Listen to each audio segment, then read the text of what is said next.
Bonjour à tous, j'espère que vous allez bien et que vous êtes en forme. Je vous propose une recette de confiture de pommes avec des mesures exactes et des étapes faciles à réaliser, surtout avec seulement quelques ingrédients. C'est une confiture qui n'a pas trop de sucre, elle est idéale pour votre petit déjeuner, votre goûter gourmand, irrésistible et surtout elle est santé. Voici les détails de la recette. Commençons par les ingrédients. J'ai ici 1 kg de pommes. Prenez n'importe quelle sorte de pomme, c'est pas important. J'ai le jus de 2 petits citrons, environ 120 ml. J'ai 500 g de sucre et 500 ml d'eau du robinet avec une marmite. Avant de couper les pommes, une étape très importante à faire à l'avance, c'est de mettre l'eau et le jus du citron dans la marmite. Pourquoi? Pour que à chaque fois qu'on coupe une pomme, on la met dans l'eau et cette opération va nous permettre ou va surtout nous aider à éviter à ce que les pommes ne s'oxydent le temps de finir de couper toutes les autres pommes. Donc, c'est important de faire cette étape à l'avance, puis procéder à couper les pommes en petits morceaux. Et profitez pendant qu'on est dans la saison des pommes à préparer cette confiture, surtout qu'elle est facile à faire et les étapes sont très faciles à suivre. Voilà, une fois qu'on a fini de couper, vous avez remarqué, j'ai mis les pommes dans la marmite. Alors le citron dans la marmite avec l'eau, c'est une bonne idée de le faire à l'avance. Je continue de couper toutes les autres pommes de la même façon. Pour plus d'idées intéressantes, abonnez-vous à ma chaîne et activez la cloche pour être les premiers à recevoir mes recettes.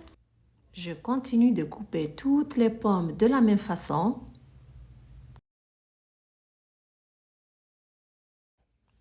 Une fois que c'est fait, c'est le moment d'ajouter le sucre.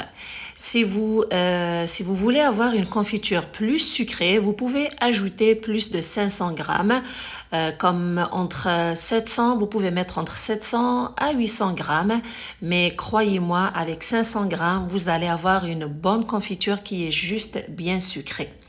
Et en plus de ça, c'est un choix santé. Une fois que le sucre est bien mélangé avec les pommes, c'est le moment de la faire cuire. Donc, je la dépose sur un feu moyen. C'est important que le feu soit moyen, mais pas vif, sinon vous risquez d'avoir une confiture qui est brûlée.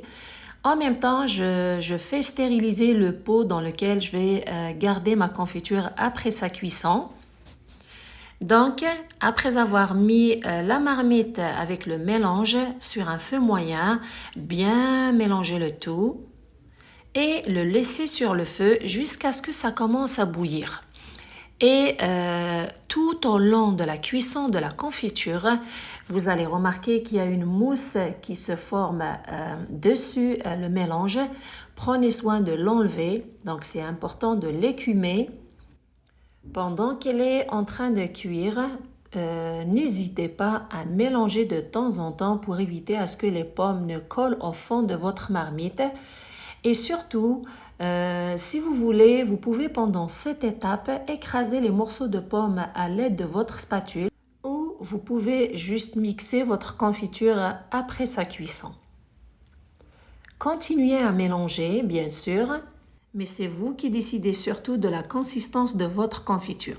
Si vous voulez qu'elle soit légère, vous pouvez arrêter la cuisson quand vous remarquez qu'elle est un peu épaisse comme vous voyez sur l'image.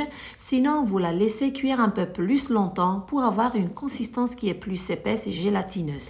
Alors, une fois que vous avez décidé de la consistance que vous voulez, vous enlevez la marmite, vous la transférez bien sûr dans le pot stérilisé pendant qu'elle est chaude.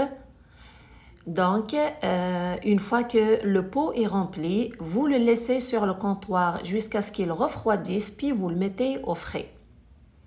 Alors, voici ma confiture. Moi, je l'ai laissée pendant jusqu'à ce qu'elle a refroidi, puis je l'ai mis au frigidaire et je l'ai laissée toute une nuit. Ça, c'est le lendemain. Je l'ai sortie. La voici. Je vous montre. Regardez comment est-ce qu'elle est belle, sa couleur. Elle a aussi une belle consistance. Si vous voulez qu'elle soit plus épaisse, vous pouvez la laisser cuire plus longtemps. Donc, c'est vous qui décidez de la consistance que vous voulez donner à votre confiture. Vous voyez la quantité de confiture que j'ai eue avec les ingrédients que j'ai utilisés dans cette recette. Donc, c'est quand même beaucoup. C'est une confiture qui est santé, pas trop sucrée. En plus d'avoir une belle couleur, elle est délicieuse et goûteuse. Elle est idéale pour votre petit déjeuner ou goûter gourmand et santé. Croyez-moi, tout le monde va l'adorer. J'espère que vous avez aimé la recette et que vous allez l'essayer. Merci pour vos beaux commentaires et c'est toujours un plaisir de les lire et de vous répondre. Merci surtout de me suivre. Prenez soin de vous et à la prochaine.